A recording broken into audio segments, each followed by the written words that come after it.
हूबहू प्रस्तुत करता हूं। नमस्कार, मेरा नाम है जबलपुर।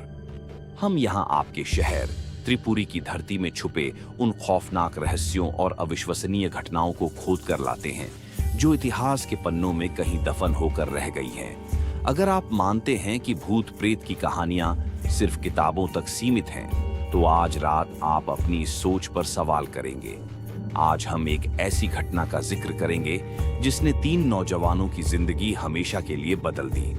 कहानी अच्छी लगे तो अभी चैनल को सब्सक्राइब करें और हमारी अटूट मिस्ट्री फैमिली का हिस्सा बने, क्योंकि यहाँ केवल कहानियां नहीं, सच्चाई परोसी जाती है। ये घटना है कुछ साल पुरानी। 3 दोस्त थे जिनके नाम आज भी जबलपुर के लोग जानते हैं, अक्षय, राहुल और करण। अक्षय यानी मैं वो हूं जिसके कोई शौक नहीं है, न दारू न सिगरेट, बस चाय और दोस्तों के साथ घूमना, यही मेरी जिंदगी है। दूसरा दोस्त राहुल, जो हर बात पर सवाल उठाने वाला, थोड़ा डरपोक पर दोस्ती के लिए जान देने वाला। और तीसरा दोस्त करण, सबसे दिलेर, जिसे हर बात का सबूत चाहिए था। वो शाम थी आम, हम मालवीय चौक के पास एक दुकान पर समोसे खा रहे थे। तभी करण ने फोन में लाल पुल, हैमिल्टन ब्रिज की भयानक कहानियां देखी। करण चिढ़ते हुए बोला, क्या यार, जबलपुर में भी इतनी बेकार कहानियां हैं? कोई दम नहीं। मैं कहता हूं, आज रात चलते हैं। मेरी शर्त है, वहां कोई भूत वूत नहीं है। राहुल ने समोसे का निवाला छोड़ दिया और बोला, भाई, इतनी रात को उड़ता तीर लेने की जरूरत नहीं है। चुपचाप समोसे खाते हैं और घर चलते हैं। मैंने भी करण को समझाया भाई, रहने देते हैं, वैसे भी बहुत टाइम हो गया है, घर में सब इंतजार कर रहे होंगे। पर करण पर तो जैसे जुनून सवार था। उसने राहुल और मेरा मजाक उड़ाना शुरू कर दिया। तुम दोनों डरपोक हो जाओ, घर में चूड़ी पहनकर बैठो। करण के ऐसा कहते ही राहुल ने बोला, मैं किसी से नहीं डरता, अब तो मैं तेरे साथ ही चलूंगा। पर मेरा मन अब भी नहीं मान रहा था। पर राहुल और करण की जिद के आगे मैं कुछ न कर सका। मैंने भी लाल पुल जाने के लिए हाँ कर दिया। रात के 12 बज रहे थे। हम राहुल की पुरानी स्कॉर्पियो में बैठकर रांची की ओर जाने वाले उस भयानक सुनसान रास्ते पर थे। तभी करण ने कहा कि अब इतनी दूर जा ही रहे हैं तो दारू की एक बोतल ले लेते हैं, वह जाकर कुछ तो करना ही है, पी ही लेंगे, समय भी कर जाएगा, क्योंकि भूत तो मिलेगा भी। राहुल ने भी कहा, है यार, कितने दिन हो गए हमने पार्टी नहीं की, इसी बहाने थोड़ा गलातर हो जाएगा। पर मैंने साफ इनकार कर दिया कि मैं नहीं पीऊंगा। हम तीनों ने इंदिरा मार्केट से 8 PM की बोतल खरीदी और सीधे निकल पड़े लाल पुल की तरफ। कांच घर, चुंगी चौकी, सतपुला ब्रिज से रांची से होते हुए हम पहुंच गए व्हीकल के घने जंगलों के बीच। जंगलों के बीच पहुंचते ही हवा में नमी आ गई। अब धीरे धीरे वातावरण ठंडा हो रहा था, पर राहुल कुछ ठीक नहीं लग रहा था। राहुल ने धीरे से रेडियो बंद किया। उसकी हथेली स्टीयरिंग व्हील पर पसीने से भीग चुकी थी। वह बार बार पीछे शीशे में देख रहा था। राहुल फुसफुसाते हुए बोला, यार, इस रास्ते पर पिन ड्रॉप सन्नाटा क्यों है? मुझे लग रहा है कोई हमारी गाड़ी को देख रहा है। तभी हम पुल के पास श्मशान घाट वाले मोड़ पर पहुंचे। रात के 12:35 हो रहा था। हम आधे घंटे में लाल पुल पहुंच गए। सड़क के दोनों ओर इतने बड़े बड़े पेड़ थे कि ऐसा लग रहा था जंगल हमें निगलने को तैयार है। हम पुल के ठीक बीच में पहुंचे। राहुल ने गाड़ी रोकी। करण ने खिड़की खोली और तुरंत ही उसका चेहरा उतर आ गया। करण बोला, यार, यहाँ भयानक गीली और मीठी सड़ी हुई गंध क्यों है? राहुल ने खुद को निडर साबित करने के लिए पुल के लोहे के खंभे पर जोर से मुक्का मारा और चिल्लाया, हैमिल्टन, ललिता, अगर हिम्मत है तो यहां आओ। बस यही वो पल था। तभी मैं डर से पीछे हटा। मुझे हल्की सी पायल की झंकार सुनाई दी। मैं बोल नहीं पा रहा था। फिर मैंने खुद को संभाला। करण अपने कंधे को सहलाने लगा, जैसे उसे कोई बर्फ जैसी ठंडी चीज छू कर गई हो। राहुल ने टार्च नीचे पुल की रेलिंग की ओर घुमाई और उस एक पल की रोशनी में पुल के किनारे बने पत्थर के चबूतरे पर एक सफेद पतली परछाई को देखा। वही ललिता। राहुल के हाथ से टार्च छूट गई और उसने बहुत तेज चीखा। तभी करण ने उसे गली देते हुए चुप कराया और कहा, क्या बच्चों, जैसा चिल्ला रहा है, ऐसा क्या देख लिया? राहुल ने कांपती हुई उंगलियों से इशारा की। ललिता ललिता। एक पल को करण भी सहम गया। उसने टॉर्च उठाई और उसी जगह टॉर्च की रोशनी डाली। करण को भी वह सफेद परछाई दिखी, पर करण ने खुद को संभाला और नीचे जाकर देखने का फैसला किया। राहुल। और मैंने उसे बहुत समझाया, पर वह नहीं माना और नीचे की ओर बढ़ गया। जब करण ने नीचे जाकर देखा तो वही लौट लौट कर हंसने लगा और कहा, ये कोई ललिता भी साड़ी का टुकड़ा है। ओ राहुल को, तुम्हारी ललिता को मैंने पकड़ लिया। करण के ऐसा कहते ही मेरी ओर राहुल की जान में जान आई। तभी करण बोला, आ जाओ नीचे और दारू की बोतल भी साथ ले आना।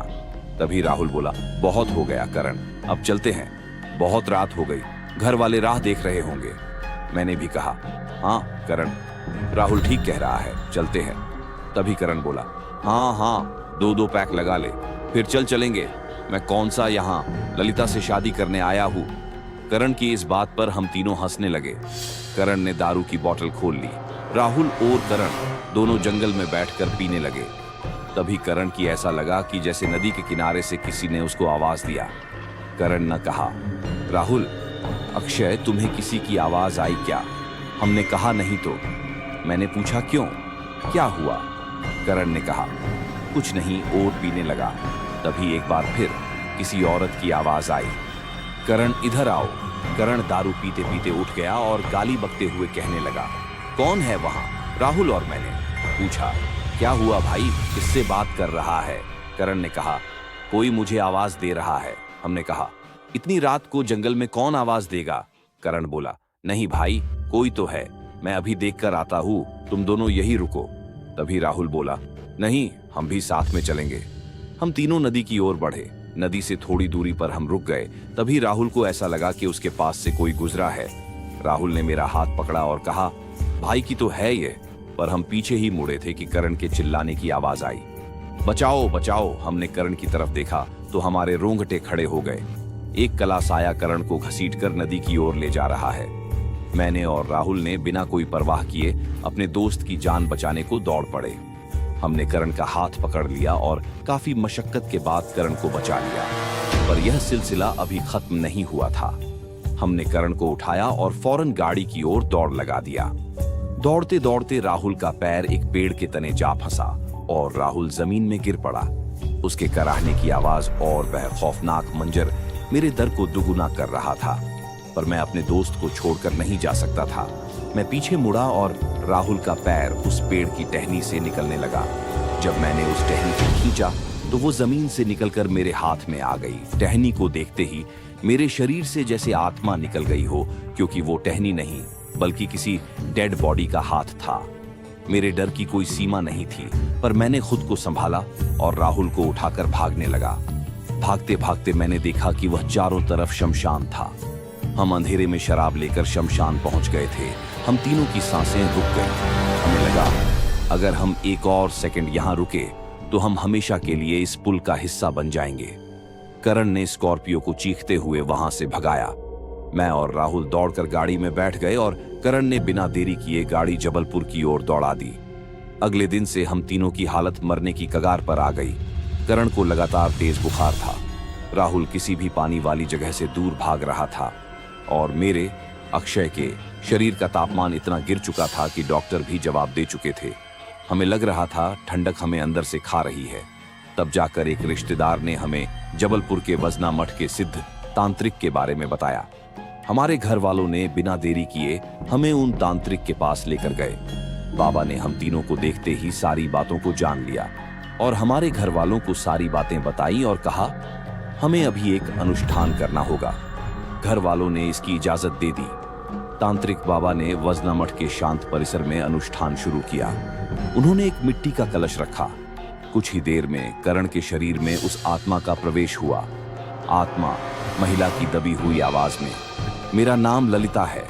मुझे मेरे धोखेबाज प्रेमी ने इस पुल से फेंका। मैं अकेली हूं, मैं इन्हें छोड़कर नहीं जाऊंगी। घंटों के संघर्ष, भयानक चीखों और मंत्रों की शक्ति के बाद पुजारी ने उस भटकी हुई आत्मा को खींचकर मिट्टी के कलश में बंद किया। कलश को कसकर बांधकर उसे नर्मदा नदी में विसर्जित कर दिया गया। उसी क्षण से हम तीनों की हालत सुधरनी शुरू हो गई। हम बच गए। पर हमने जिंदगी के इस भयानक सच को जान लिया। हम तीनों आज भी दोस्त हैं, पर हमने कसम खाई है हम कभी उस लाल पुल पर रात में नहीं जाएंगे। दोस्तों, यह कहानी कोई कोरी कल्पना नहीं, बल्कि जबलपुर के इतिहास में दफन एक चीख है। हम जबलपुर जमीन के नीचे से ऐसी ही और भी दफन कहानियां आप तक लेकर आते रहेंगे, जिन्हें कोई नहीं जानता। अगर यह कहानी आपको झकझोर गई हो तो चैनल को सब्सक्राइब करें, बेल आइकॉन दबाइए और इस वीडियो को अपने दोस्तों के साथ जरूर शेयर करें। अगले रहस्य तक के लिए सावधान रहें।